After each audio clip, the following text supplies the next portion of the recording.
Well, Teydis, he went inside, and he had to think this over. He was so scandalized.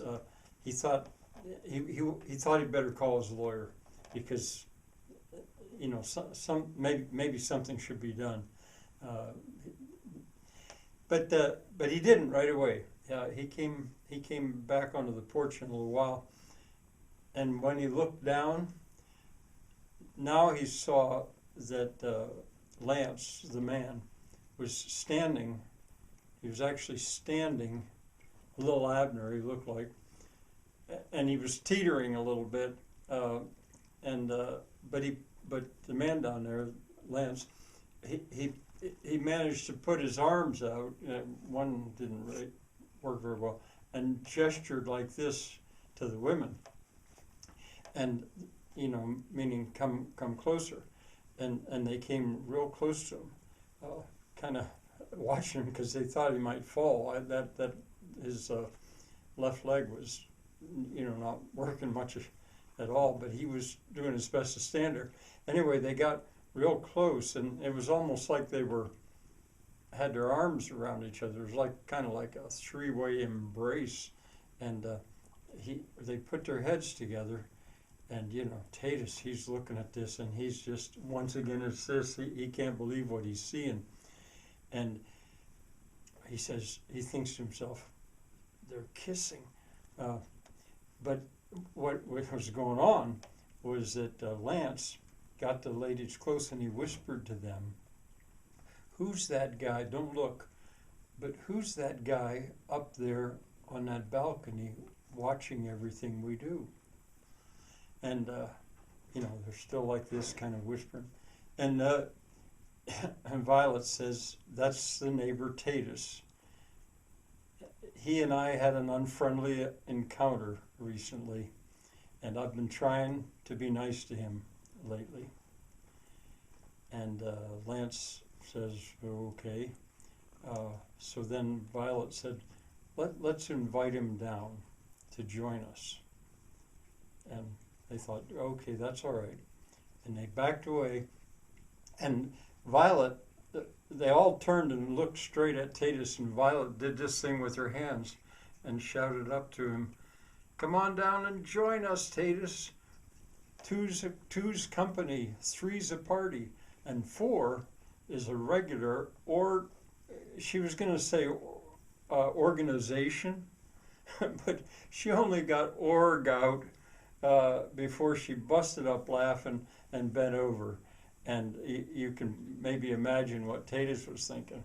And he was even more horrified than ever. He didn't respond at all. He just suddenly turned and rushed inside his house and headed for the phone. He was going to call his lawyer.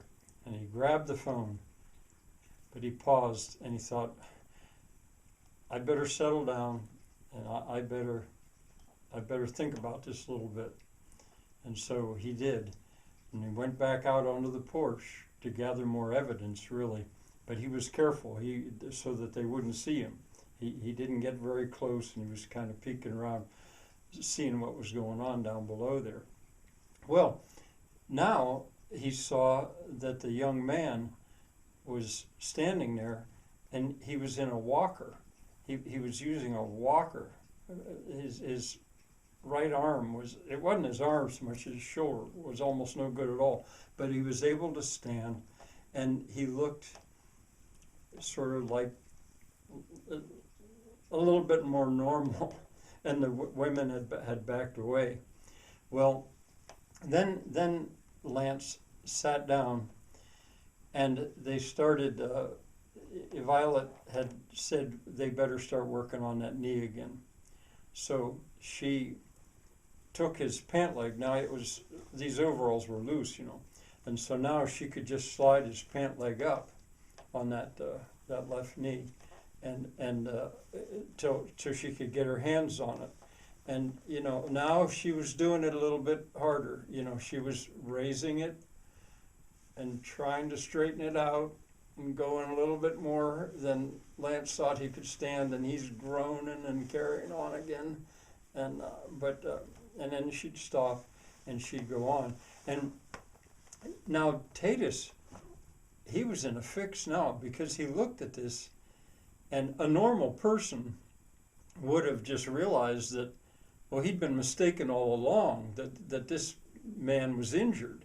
And Violet, being an occupational therapist, she was working on him and trying to fix him up. And, I mean, it was obvious. But Teydis, you got to understand him a little bit. He had been raised with the idea that he basically could never be wrong. It was built right into his ego. And so he could not possibly have made a mistake in thinking the way he was thinking. It would have been obvious to anybody. And then he resolved, he had a way out of his dilemma of thinking to himself that, is it possible he was wrong? He thought, no, he knew what had happened. They had done that on purpose. They had tricked him. They got him thinking that way just to get even or to be mean.